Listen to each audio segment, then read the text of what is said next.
saya ada di Laboratorium Aplikasi Mekatronika, program studi Mekatronika Fakultas Vokasi Universitas Sanata Dharma. Nah, di belakang saya di sini ini adalah satu alat otomatis, gitu ya. Namanya adalah Automatic Food and Beverage, di mana di sini sudah kompleks mekatronika diaplikasikan di dalam sistem otomasi di sini, ya. Nah, di sini ada beberapa station dan semuanya dikendalikan oleh PLC, ya. Di sini ada aktuator pneumatik, ada aktuator motor listrik. Nah, yang paling utama di sini kita bicara ini adalah kendalinya PLC. Nah, hari ini saya akan memberikan introduction atau pengantar tentang bagaimana kita mengendalikan motor DC atau motor AC dengan menggunakan PLC, ya. Nah, kenapa itu sangat penting? Karena PLC ini merupakan controller utama yang digunakan di dunia industri di dalam sistem aplikasi mekatronika yang banyak diaplikasikan di industri. Oke, mari kita diskusi. Pengendalian motor DC dan motor AC menggunakan PLC. Nah, itu adalah topik yang akan kita diskusikan pada hari ini. Nah, sengaja saya munculkan dua gambar di sini, ya. Di sebelah kiri ini adalah gambar relay, ya. Di sebelah kanan adalah gambar PLC. Nah, sebelum dulu ada PLC, semua pengendalian mesin-mesin yang ada di industri adalah menggunakan relay. Karena logika dan sekuensialnya itu disambung pakai kawat atau pakai kabel, maka kendali dengan menggunakan relay itu dikenal dengan nama hardwire control, ya. Nah, setelah ditemukan PLC, apa yang semula dilakukan dengan menggunakan kabel, itu sekarang dilakukan dengan menggunakan program. Maka disebut software control, ya. Nah, kita akan diskusi dimulai dari dua hal ini.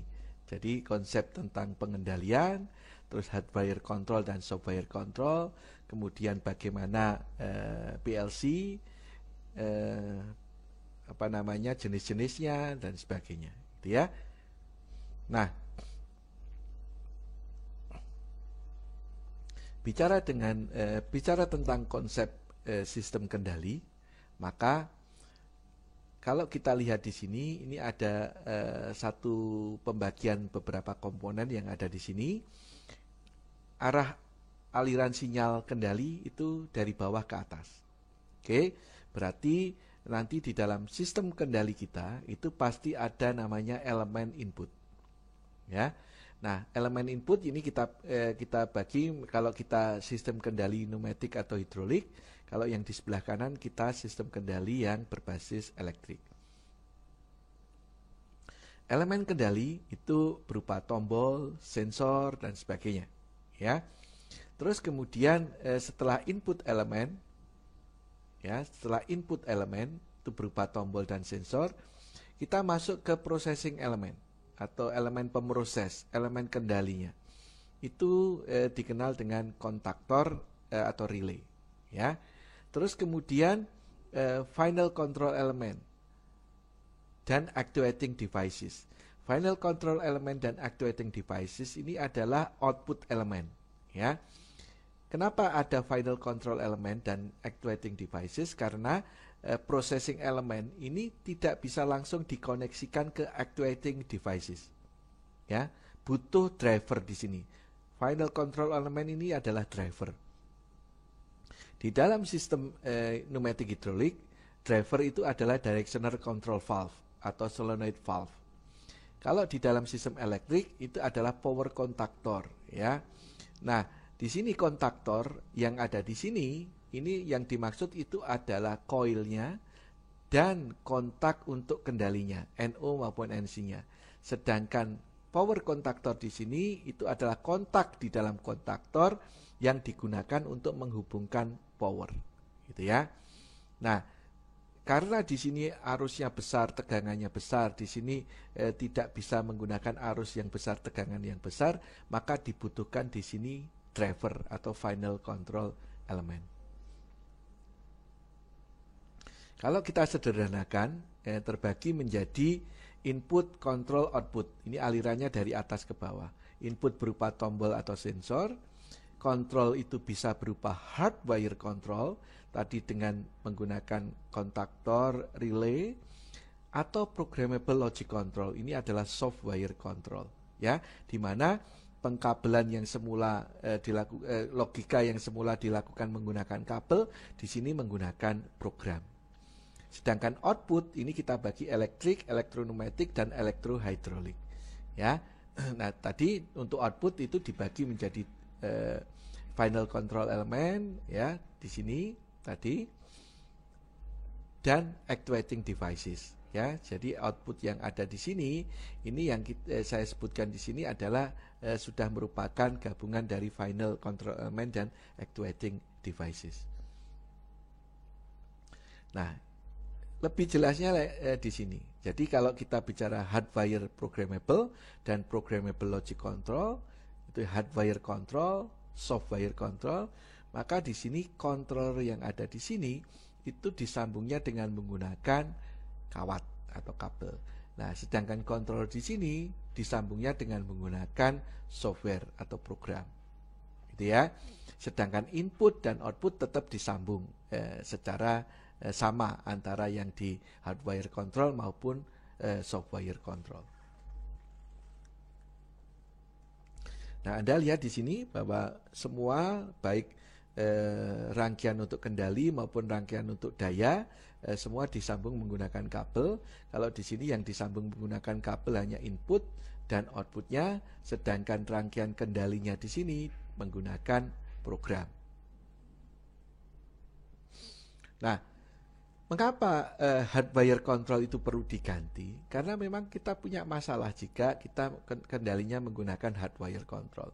Ya, pengendalian dengan menggunakan relay kontaktor itu perlu dilakukan pengawatan ulang. Jika logikanya berubah dari AND menjadi OR, menjadi NOR, menjadi eksklusif OR, atau menjadi sekuensialnya berubah tertentu, maka harus dilakukan pengawatan ulang. Dan itu akan membutuhkan waktu yang lama, ya. Terus kemudian membutuhkan ruang yang besar, ya. Kalau Anda relaynya dengan dimensi tertentu gitu ya. Kalau ada 100 relay, Anda bisa bayangkan berapa dimensi dari kontrol panel Anda. Terus membutuhkan waktu yang lebih lama untuk develop sistem dengan menggunakan hardwire. Maka diinginkanlah, ya, kontrol baru pengganti relay. Itu yang programnya sederhana, programnya diubah tanpa perlu intervensi sistem, input outputnya kalau sama tidak perlu di wiring ulang, terus lebih kecil, lebih murah, hemat energi gitu ya, juga lebih handal karena untuk kendali supaya produksinya menjadi lebih stabil dan sebagainya. Maka ditemukanlah PLC. Nah, PLC itu mempunyai tiga bagian utama, yaitu input, CPU, dan output. Ya, jadi nanti semua input Anda itu Anda koneksikan ke terminal input. Semua output Anda koneksikan dengan terminal output. Sedangkan CPU di sini digunakan untuk menulis program kita, ya. Dan program biasanya ditulis melalui komputer dengan bahasa pemrograman tertentu, kemudian di-download ke CPU kita, gitu ya. Sehingga jika inputnya ditekan, CPU berproses, tergantung logika yang ditanamkan apa, outputnya harus bekerja seperti apa, gitu. Nah, ini kita lihat lagi lebih detail. Jadi ada input dihubungkan ke input, output dihubungkan ke output, sedangkan yang ada di sini CPU-nya diprogram. Nah, sekarang ada juga namanya HMI, ya, Human Machine Interface. Itu sehingga kita bisa menggambarkan input di sini, menggambarkan output di sini supaya lebih user friendly, gitu ya. Dari sisi space juga akan lebih hemat. Kalau kita mempunyai tombol, katakanlah ada 50 tombol, kita bisa gambarkan 50 tombol itu di HMI kita, gitu ya, dengan warna berbeda, dengan keterangan, jika berubah warna, jika ditekan warnanya berubah dan sebagainya, itu bisa dilakukan, gitu ya. Nah, ini yang penting pertama, ya. Yang penting pertama saat kita bicara masalah PLC. Karena nanti kalau Anda belajar tentang PLC untuk pengendalian motor listrik, satu, Anda harus bisa memprogram. Kedua, Anda harus bisa melakukan proses pengawatan atau wiring. Dan yang ketiga, Anda harus bisa memilih PLC yang tepat untuk kasus Anda, ya. Nah, saya akan menjelaskan satu persatu lah.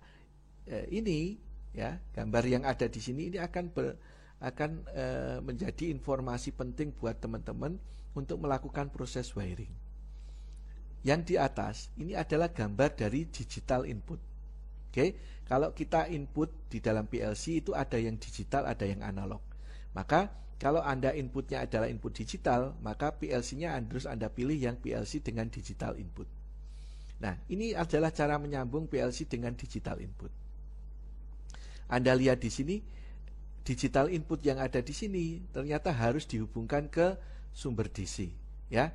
Nah, common-nya di sini bisa dibulak-balik, bisa minus, bisa plus, gitu ya. Nah, tujuannya apa? Kok bisa dibulak-balik seperti ini? Karena nanti kita bisa saja mempunyai sensor yang kita manfaatkan, itu ada yang PNP, ada yang NPN, ya. Kalau kita inputnya hanya berupa kontak, ini dibulak-balik tidak masalah. Tetapi saat inputnya ini berupa sensor, kita harus perhatikan sensornya ini PNP atau NPN. Kalau PNP berarti di sini positif. Kalau di sini inputnya positif, maka common-nya harus dihubungkan ke negatif. Kalau NPN, maka di sini adalah negatif inputnya, maka common-nya perlu dihubungkan ke positif. Nah, itu yang harus diperhatikan oleh teman-teman semua. Nah, di sini rangkaian internal yang ada di dalam ini menggunakan optocoupler. Jadi ada pengamannya di sini. Sehingga jika terjadi kelebihan arus di sini, yang rusak adalah bagian di optocouplernya yang ada di sini, ya, sehingga tidak merusak internal sirkuit yang ada di dalam. Maka kalau Anda misalnya akan mengganti, ya, kalau terjadi kerusakan yang ada di sini, biasanya bisa digantikan kerusakannya di bagian optocouplernya yang ada di sini. Terus kemudian ini digital input. Nah, saat kita bicara digital output, itu terbagi menjadi dua. Outputnya berupa relay atau transistor. Dan transistor sendiri dibagi dua lagi. Ada yang sinking, ada yang sourcing. Ya, nah ini harus diperhatikan saat Anda melakukan proses wiring. Pertama, kalau outputnya itu berupa relay, maka karena di sini adalah kontak saja, Anda bisa hubungkan itu ke sumber AC maupun ke sumber DC. Sumber DC plus minusnya juga bisa dibalik. Jadi dengan relay ini Anda lebih fleksibel. Anda bisa bolak-balik common-nya, bisa dihubungkan outputnya ke DC maupun ke AC, gitu ya. Hanya yang perlu diperhatikan adalah batas arus di sini. Maksimal adalah 2 ampere untuk 24 volt DC, gitu ya. Nah, Anda harus perhatikan, cek detail manualnya, maksimal berapa untuk kontaknya yang ada di situ. Ini untuk relay output. Kalau untuk transistor output, ini harus dihubungkan ke sumber DC, harus. Kalau Anda hubungkan ke sumber AC, maka dia akan rusak, ya. Kalau transistor output. Nah, kalau yang sinking, common output itu harus negatif. Kalau Anda balik positif, maka sistemnya akan rusak. Nah, kalau Anda rusak di sini, karena biasanya rusak ini adalah internal yang ada di sini, maka Anda ganti bagian yang ada di sini. Itu ya, transistor yang ada di sini biasanya yang rusak karena sistemnya di sini menggunakan sistem optocoupler. Ya. Nah, kalau yang sourcing, common output harus Anda hubungkan ke positif untuk DC. Ya. Kalau Anda balik ke negatif, maka dia akan rusak. Nah, ini harus Anda perhatikan saat Anda melakukan proses wiring, ya, baik input maupun output. Oke, ya. Yang berikutnya, kalau Anda mempunyai digital analog input dan analog output, maka Anda tidak bisa lagi menghubungkan input output Anda itu ke digital input, digital output. Anda harus hubungkan itu ke analog input dan analog output. Nah, ini juga harus diperhatikan. Maka saat Anda nanti akan menggunakan memilih PLC, Anda perhatikan apakah saya hanya perlu digital input ataukah perlu juga digital analog input, gitu ya. Maka nanti akan menentukan PLC mana yang akan Anda beli. Nah, untuk penggambaran secara skematik diagram ladder itu kan skematik diagram, maka Anda perlu tahu simbol-simbolnya, ya, simbol penggambarannya. Ya, secara hardware nanti tombol, kontak, timer, kontaktor dan sebagainya itu Anda harus gambarkan dengan simbol yang standar. Nah, kalau tombol bagian input dan bagian output, nanti di PLC tetap harus Anda gambarkan juga untuk rangkaian input dan rangkaian output. Sedangkan programnya itu digambarkan dengan simbol-simbol tertentu. Kalau diagram ladder, kalau kontak normally open ini simbolnya, kontak normally close ini simbolnya. Ini simbol dari relay output, ya. Ini simbol dari timer, ini simbol dari counter. Nanti silakan diperhatikan tergantung dari PLC-nya bagaimana dia menggambarkan simbol di dalam diagram laddernya. Nah, sebagai jembatan antara hardware dan software atau antara hardware dan PLC, di sini ada satu kasus, ya. Kasusnya adalah ini ada 2 buah tombol dan 1 buah lampu. Berarti inputnya ada 2, outputnya ada 1, ya. Nah, lampu akan menyala jika kedua tombol ditekan. Nah, yang di sebelah kiri itu adalah rangkaian secara hardware. Jadi bagaimana kita nanti tombol S1 dan tombol S2 ini jika ditekan bersama-sama, maka lampunya akan aktif. Nah, di sini saya bagi menjadi 3 bagian, ya. Bagian kiri adalah bagian inputnya, bagian tengah adalah bagian kendalinya atau controllernya, bagian kanan adalah bagian outputnya. Nanti Anda tetap melakukan proses wiring untuk input dan untuk output. Sedangkan untuk kendali, kalau hardwire di sini Anda pakai kabel, tapi kalau PLC di sini, kendalinya di sini Anda tulis dalam bentuk program, kemudian Anda download. Yang perlu Anda wiring hanya input dan outputnya saja. Gitu. Nah, tipe PLC ada beberapa, ada yang smart relay yang dikenal dengan smart relay, biasanya untuk aplikasi dengan logika sederhana, itu ya, dengan jumlah output-output yang sedikit, gitu ya. Karena program laddernya bisa digambarkan di layarnya yang ada di sini dengan menggunakan tombol-tombol yang tersedia. Tidak perlu software dari luar untuk membuat programnya. Terus kemudian yang lebih advance sedikit adalah compact PLC. Ya, ini ada untuk Omron CP1E, untuk Siemens ini S7200, S7200 gitu ya.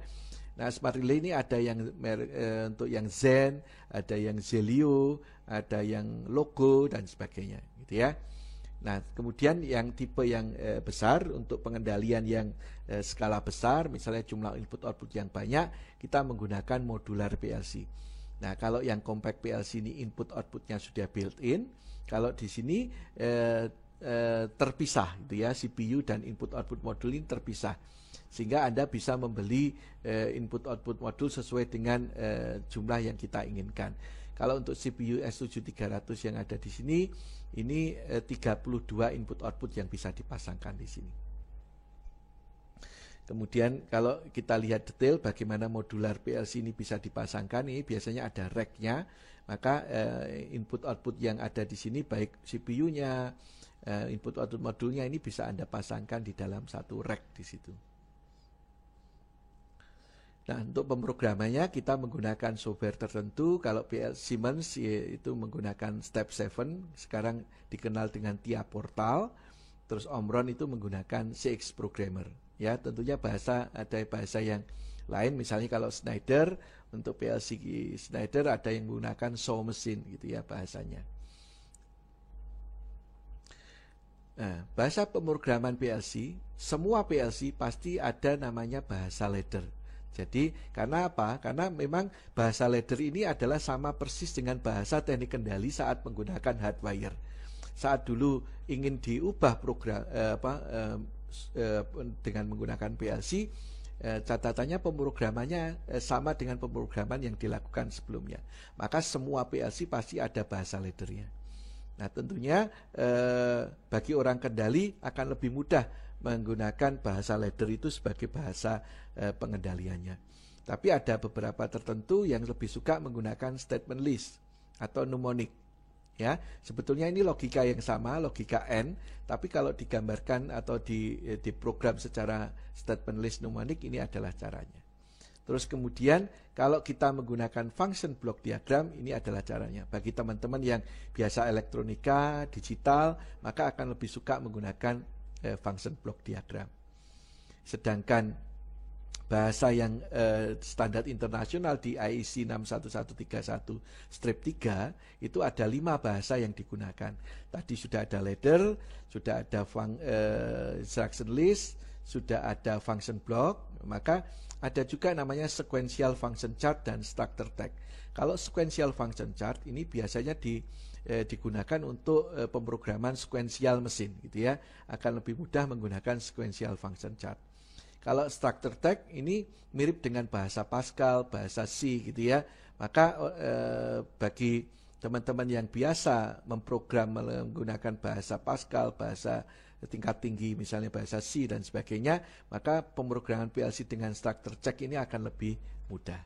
Ya, Anda bisa memilih salah satu, tapi yang paling utama biasanya dipakai untuk belajar pemrograman PLC adalah bahasa ladder karena sama dengan bahasa orang kendali yang biasa digunakan di hardwire control. Nah, tadi Anda bisa memprogram, Anda bisa melakukan wiring, tapi juga Anda harus bisa memilih. Maka untuk memilih PLC ini ada 4 parameter yang penting. Pertama adalah jumlah input-output. Jadi nanti kalau Anda akan develop mesin, Anda harus perhatikan berapa jumlah input-output yang dibutuhkan. Maka Anda tentukan PLC yang sesuai, yang bisa cover semua input-output yang dibutuhkan. Terus kemudian jenis input-output, analog atau digital misalnya gitu ya. Maka itu akan menentukan pemilihan. Misalnya kalau Anda butuh input analog, output analog, maka Anda harus milih PLC dengan analog input dan analog output. Terus kemudian level tegangan dan level arus misalnya gitu, itu harus diperhatikan juga. Ada yang bisa dihubungkan dengan yang AC atau DC, terus ada arusnya berapa maksimalnya dan sebagainya gitu ya. Terus fungsi tertentu, biasanya ini digunakan, katakanlah misalnya gini, Anda akan mengendalikan motor servo, motor stepper, maka itu ada fungsi yang harus bisa mengeluarkan pulsa output dengan frekuensi tinggi. Maka PLC yang Anda pilih harus PLC yang mampu mengeluarkan pulsa output dengan frekuensi tinggi. Biasanya untuk pengendalian motor stepper dan motor servo itu menggunakan PLC yang outputnya transistor. Nah, kalau kita bicara lebih detail tentang PLC Omron, khususnya CP1E, ini adalah pengkodeannya. Jadi nanti dengan melihat kode yang ada di nameplate, yang ada di PLC, Anda akan tahu misalnya PLC-nya ini yang basic model atau yang ada analog inputnya, ini untuk yang kotak kedua, kotak pertama yang ada di sini. Kotak kedua dan ketiga di sini ini digunakan untuk jumlah input outputnya. Jadi kalau tulis 30 berarti di sini ada 30 input output, ada 18 input dan 12 output. Kalau D di sini berarti adalah inputnya DC. Jadi jangan menghubungkan input PLC Anda dengan sumber AC, maka akan rusak. Terus kemudian kotak yang di sini itu terkait dengan kalau R itu relay output. Tadi kita sudah belajar tentang output relay maupun transistor. Kalau T itu transistor output yang sinking, kalau T1 transistor output yang sourcing. Sedangkan yang di belakang sendiri, kalau A itu power supply-nya adalah AC, D power supply-nya PLC adalah DC. Jadi nanti kalau Anda membeli PLC dengan kode di sini D, jangan menghubungkan powernya PLC dengan sumber AC, maka PLC-nya akan rusak, gitu ya. Nah, PLC itu untuk hidup kan butuh power. Nah, powernya di situ ada yang DC dan yang AC. Nah, kalau dilihat di sini ini misalnya CP1E N 40 DT, 40 itu jumlah input outputnya, R itu relay output, A itu power supply-nya AC. Jumlah inputnya ada 24, outputnya ada 16, work bit-nya ada 1600, Kemudian untuk koneksi serialnya di sini ada 1440 bit, timernya ada 256, counternya 256. Ya. Maka Anda harus tahu di sini sehingga nantinya bisa memanfaatkan ya. PLC saya ini PLC yang mana gitu ya. Jumlah input outputnya berapa gitu ya. Terus kemudian input outputnya di alamat berapa dan sebagainya. Ya, sehingga nanti input Anda hubungkan ke input, power Anda hubungkan yang powernya tergantung DC atau AC, terus kemudian outputnya Anda hubungkan ke output gitu ya, terus kemudian programnya Anda tulis, kemudian Anda download di sini gitu ya. Oke, maka di sini ada dua input di alamat 00, 2 dan 01, dua output di alamat 100 dan 100. Misalnya ini pakai alamat yang 10.00 dan 10.01 karena ini PLC CPM1A. Nah, baik pemrograman dengan menggunakan hardwire maupun softwire, Anda harus mengenal bagaimana cara memprogram dengan logika dan sekuensial, gitu ya.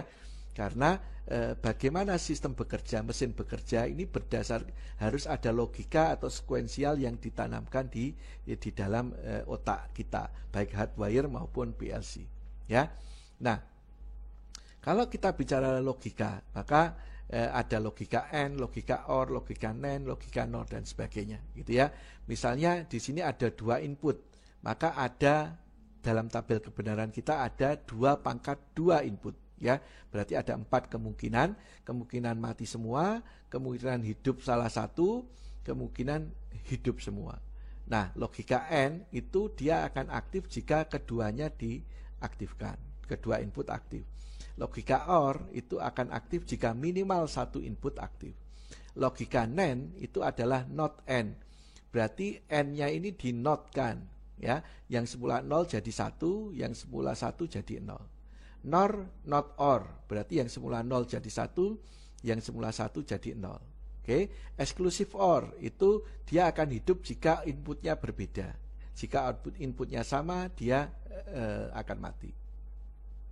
Nah, dari sini nanti harus Anda gambarkan dalam bentuk bahasa ladder tadi, ya. Nah, ini adalah tabel kebenaran untuk menyelesaikan kasus yang basisnya logika, yang kasusnya logika, gitu ya. Nah, sebagai contoh adalah di sini. Misalnya di sini ada 3 buah tombol, berarti 3 buah input dan 1 buah lampu, 1 buah output. Ya, kasus pertama lampu akan menyala hanya jika ketiga tombol ditekan secara bersama-sama. Nah, ini logikanya pakai logika AND, gitu ya. Dia akan menyala jika ketiganya ditekan. Lampu akan menyala jika satu dari ketiga tombol ditekan. Nah, ini exclusive OR. Terus yang ketiga, lampu akan mati jika minimal satu dari ketiga tombol ditekan. Maka di sini adalah logika NOR, gitu ya. Maka kita harus menggambarkan di sini bagaimana cara menggambarkannya. Kita buat tabel kebenaran. Ada 3 input berarti ada 8 kemungkinan karena 2/3 kan 8. Ya. Kemudian nomor 1 dia akan aktif jika ketiganya aktif. Maka jika ketiganya tombol aktif, lampunya akan aktif. Ini nomor 1. Maka ini kita gambarkan. Kalau di sini 1 kita gambarkan normally open, 1 normally open, 1 normally open, dan ini satunya lampu. Sehingga kalau ketiga tombol ditekan, lampunya menyala. Nah, kalau yang ada di sini, ini dia menyala jika hanya satu saja ditekan. Maka baris kedua, baris ketiga, dan baris kelima. Ya. Nah, baris kedua, 3, 5 ini harus digambarkan. Kalau 0, 0, 0 itu digambarkan normally close, 1 digambarkan normally open. Nah, 2, 3, 5 itu harus diparalel. Maka kalau digambarkan adalah seperti ini. Nah, ini kalau kita menyelesaikan secara hardwire, gitu ya. Jadi semuanya ini disambung menggunakan kabel. Bagaimana kita jika menggunakan PLC? Maka kita harus tentukan dulu ini berapa inputnya dan alamatnya berapa outputnya dan alamat berapa. Maka diidentifikasi di situ. Ada 3 input tombol, dimasukkan di alamat 0, 1, dan 2. Outputnya lampu, 1 dialamatkan 100, PLC-nya kita pakai CP1E20DRA. Ya, maka di sini wiring input outputnya kita bisa lakukan, gitu ya. Terus selanjutnya diprogram PLC dan di-download.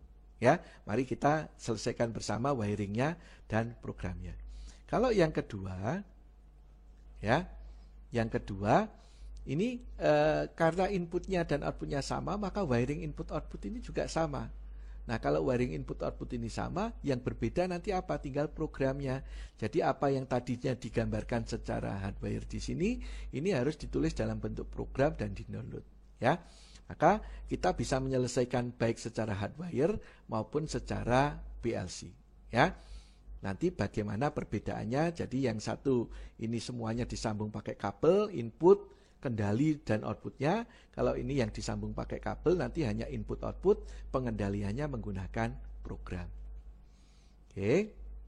Nah, sedangkan yang kasus ketiga, ya, lampu ditekan, dia akan mati.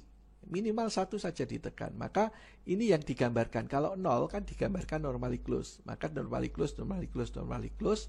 Tombol 1, 2, 3. Kemudian lampunya di sini. Sehingga kalau tombol ditekan, ini lampunya akan mati. Nah, alternatif berikutnya, kalau kita hubungkan dengan normally open, ya, maka ini kita aktifkan relay. Nah, kontak relay normally close menghidupkan lampu, sehingga tombolnya ditekan, lampunya minimal satu saja ditekan, relaynya aktif, kontaknya terbuka, lampunya mati.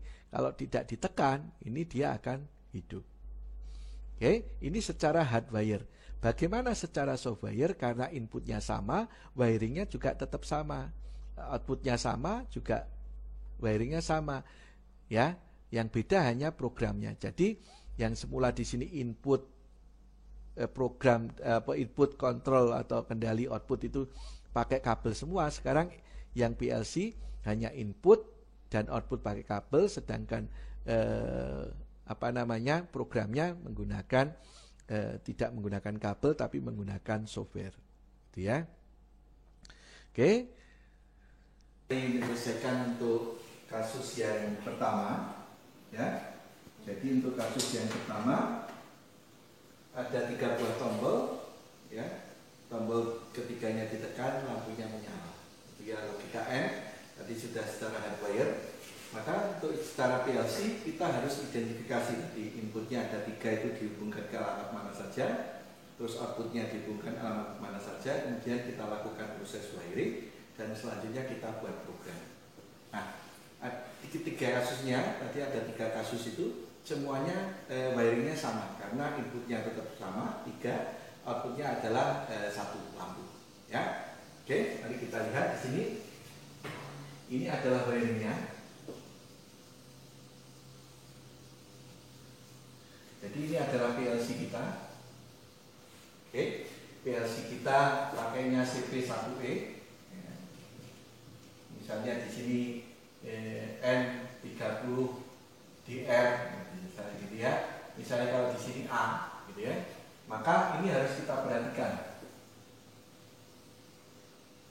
Ini adalah plus minus 24 volt DC. Terus kemudian saya juga memberikan di bawah, ini adalah plus minus 24 volt DC. Maka kita perlu power di sini, ya. Kalau di sini A, berarti di sini ada L, ada N. Ini adalah power dari PLC kita. Ini masuknya ke,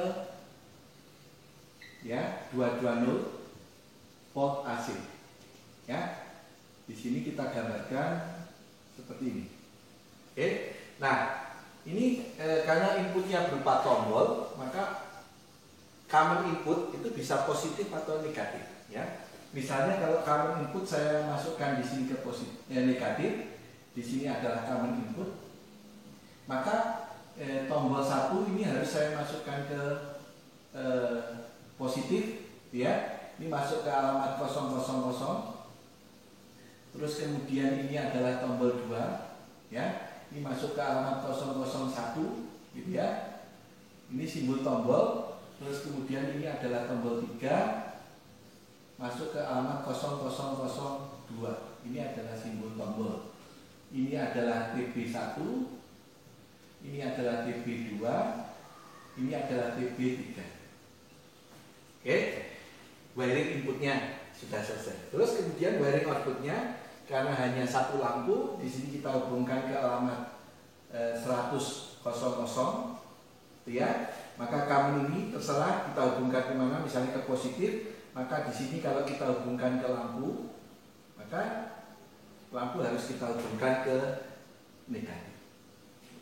Oke, ini wiring. Ini untuk nomor 1, nomor 2, dan nomor 3 kasusnya ini semua sama. Karena apa?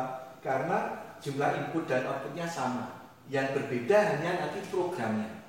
Ya, kalau tadi secara hardware, karena programnya itu dibuat pakai kabel, maka pengawatannya harus dirubah, gitu ya. Nah, ini untuk kasus yang pertama. Ya, kasus yang pertama, maka di sini programnya adalah logika N. Ya, di sini alamannya 000,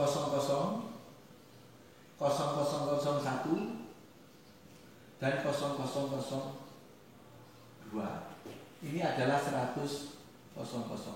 Maka ini adalah program untuk yang pertama. Nanti ini akan di-download ke PLC. Oke, berikutnya yang kedua, ya, lampu akan menyala jika hanya satu tombol ditekan. Ya, maka di sini kita buat yang tadi sudah dibuat tabel kebenarannya, itu bisa dimanfaatkan di sini. Ya, berarti nanti penyelesaiannya adalah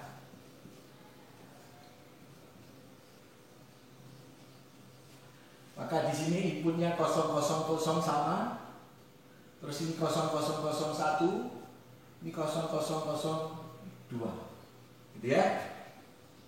Di sini alamatnya 100. Oke, terus kemudian yang baris kedua, misalnya di sini, gitu ya.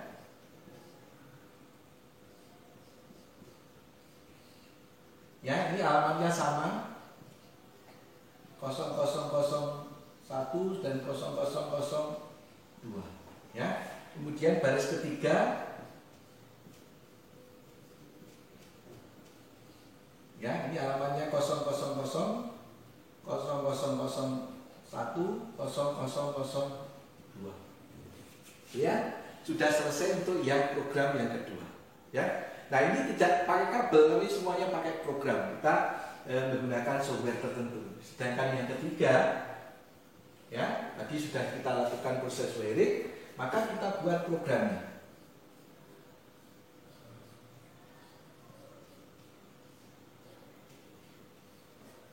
Ini 000, 0001, 0002. Ya, ini 100.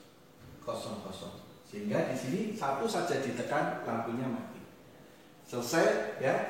Nah, kalau nanti Anda menggunakan hardwire, ini semuanya dihubungkan pakai kabel.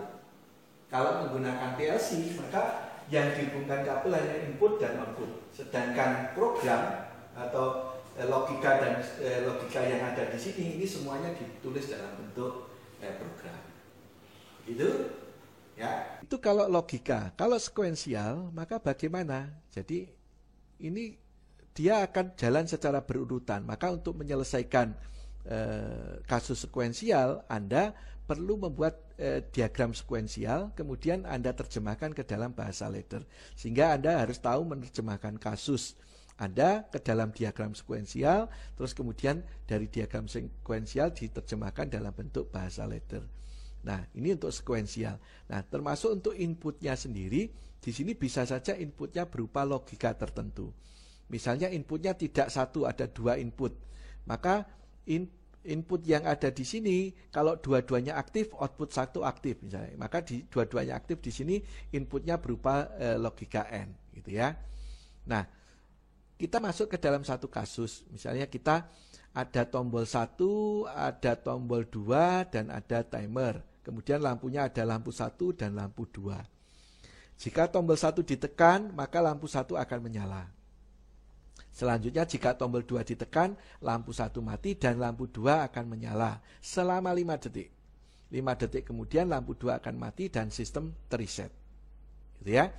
Maka ini harus kita terjemahkan ke dalam diagram sekuensial kita. Jika tombol 1 ditekan, lampunya menyala. Nah, di sini ada catatan, ya. Ini secara hardware tombol 1 dihubungkan ke K1, tombol 2 dihubungkan dengan relay K2. Ya.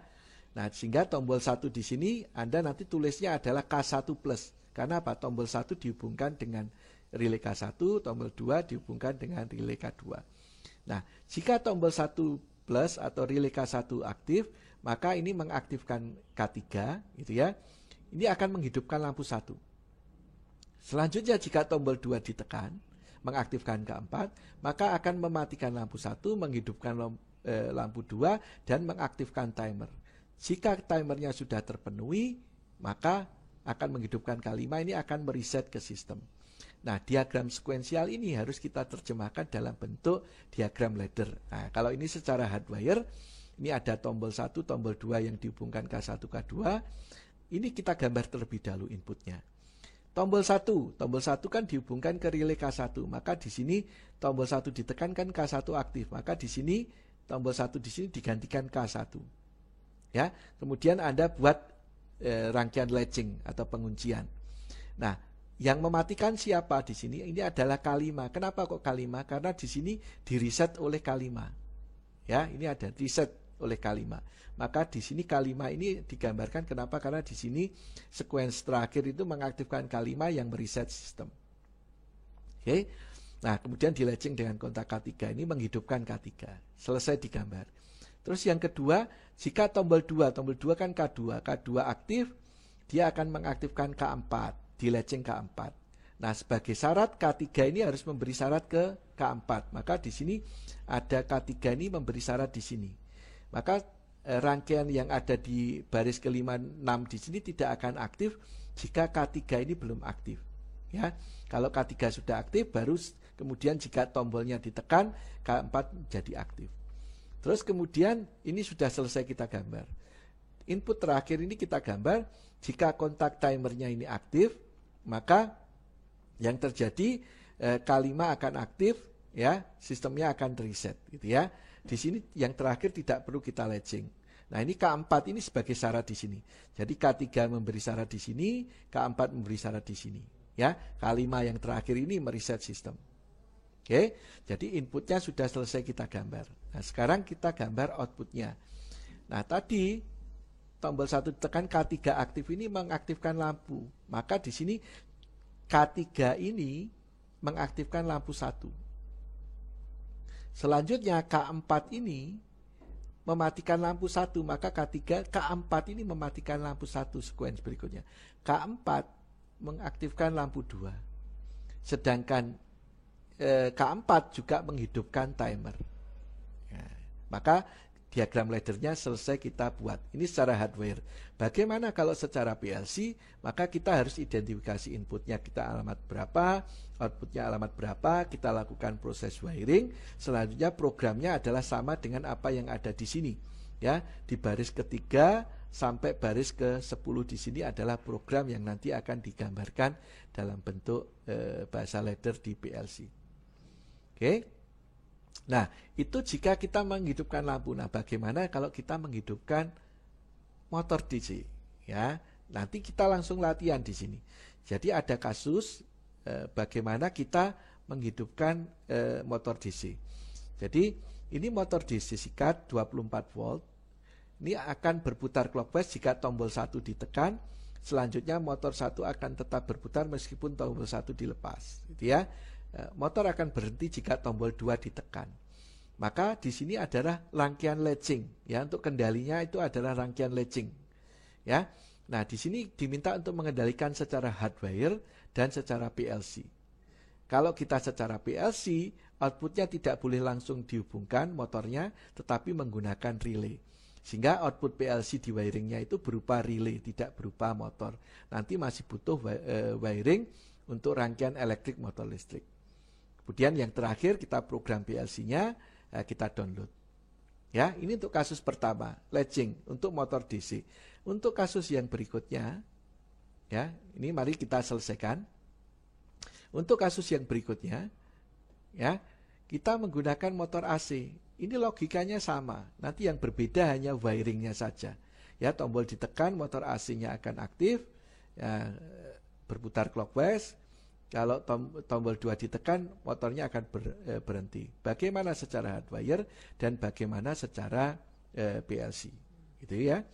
Nah, kalau kita PLC tidak boleh langsung dihubungkan ke motor listrik tidak boleh dihubungkan ke PLC, harus dihubungkan ke kontaktor. Oke, mari kita selesaikan bersama dengan kendali hardwire dan menggunakan PLC, sehingga Anda punya informasi penting di sini. Apa yang sudah Anda pelajari secara hardwire ini ternyata sangat bermanfaat jika kita menggunakan PLC karena programmingnya sama ya. Nanti perbedaannya apa kita lihat di situ, hanya wiring input outputnya yang semula kendalinya pakai kawat, di sini kendalinya pakai program. Oke, nah mari kita selesaikan.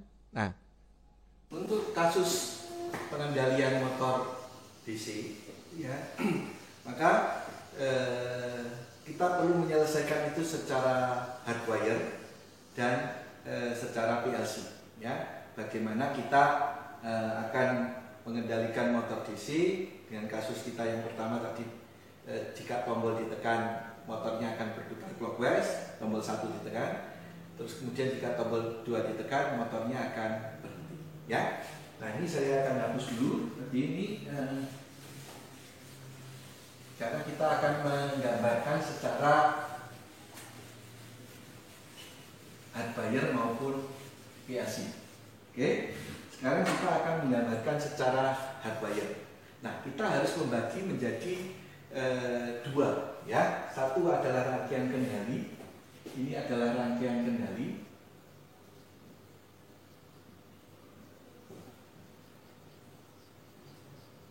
Dan ini adalah rangkaian power.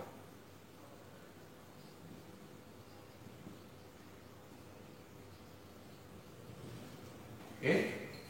Nah, kalau rangkaian kendali ya, kita menggunakan bangsa ladder gitu ya. Maka ini kita gambarkan, katakanlah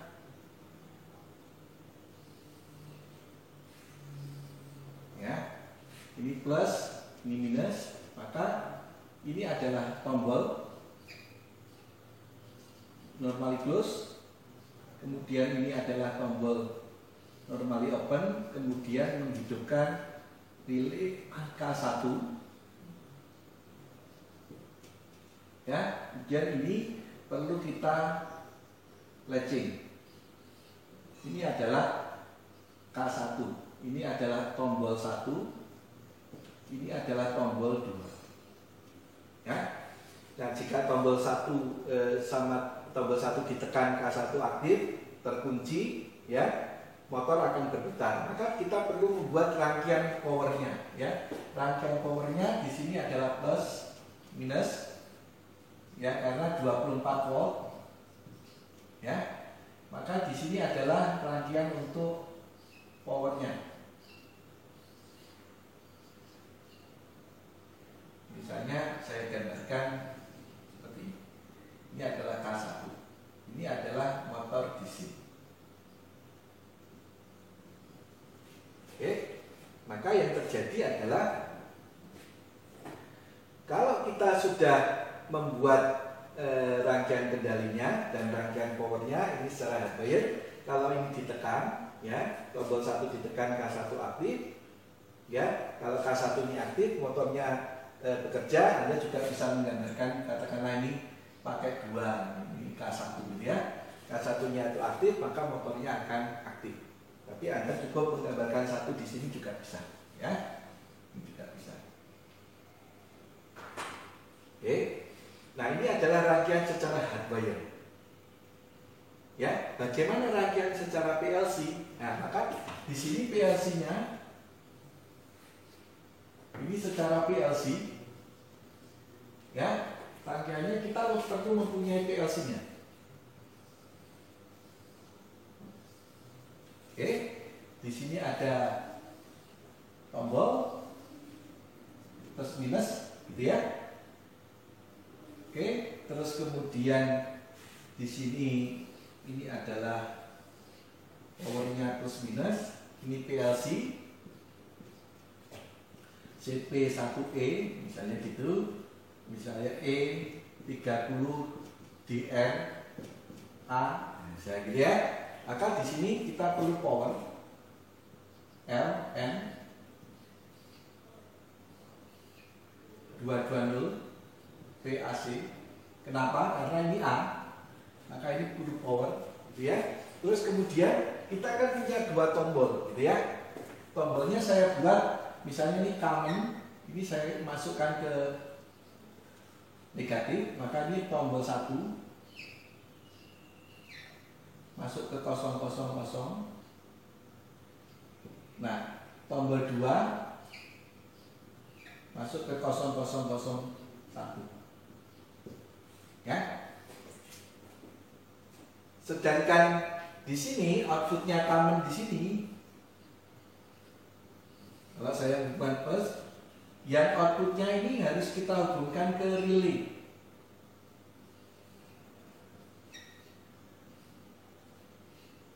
Misalnya relay K1, gitu ya. Nah, setelah itu kita harus membuat program. Ya, ini wiringnya input, wiringnya output. Nah, kita perlu wiringnya power. Jadi kita perlu wiringnya input output PLC. Ini adalah wiring powernya dari motor. Oke, jadi ini tetap ada. Jadi di sini wiring input, output, terus kemudian wiring untuk power motor. Oke, nah yang belum adalah program. Jadi yang semula digambarkan di sini pakai kawat, kita pakai program di sini, ya. Maka di sini kita buat programnya.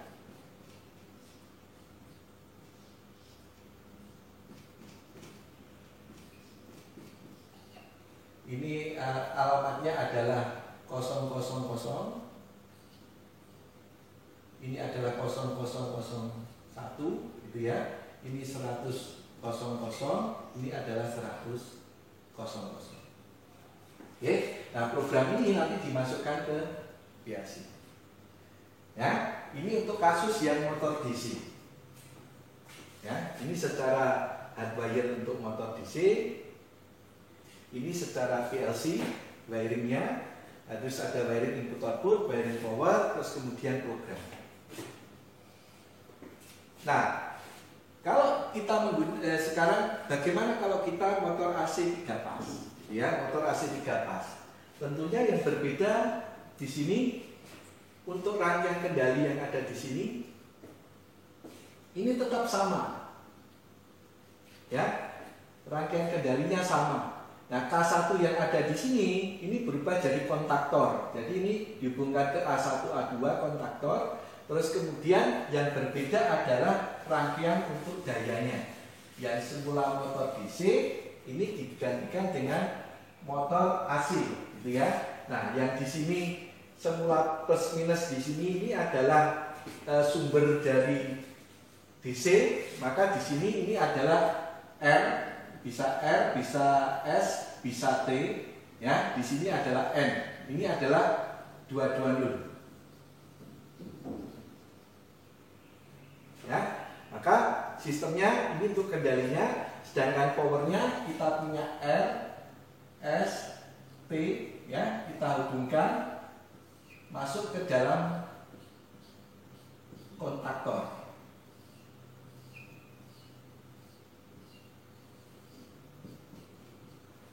Ya, ini adalah K1. Oke, sehingga jika tombol 1 ditekan, K1 ini akan aktif, terkunci, maka K1 ini aktif, motornya akan berputar. Jika tombol 2 dilepas, ditekan, motornya akan berhenti. Nah, ini jika menggunakan hardwire. Kalau menggunakan PLC, maka yang berbeda apa? Yang berbeda harus Anda perhatikan di sini adalah ini tidak menggunakan yang 24 volt, tapi menggunakan 220 VAC. Kontaktor ini adalah kontaktor, bukan relay lagi, gitu ya. Maka ini sudah selesai untuk wiringnya, programnya sama, ya, programnya sama. Kemudian rangkaian powernya adalah ini atau rangkaian dayanya. Jadi untuk hardwire, untuk PLC, Anda lihat rangkaian powernya sama, ya.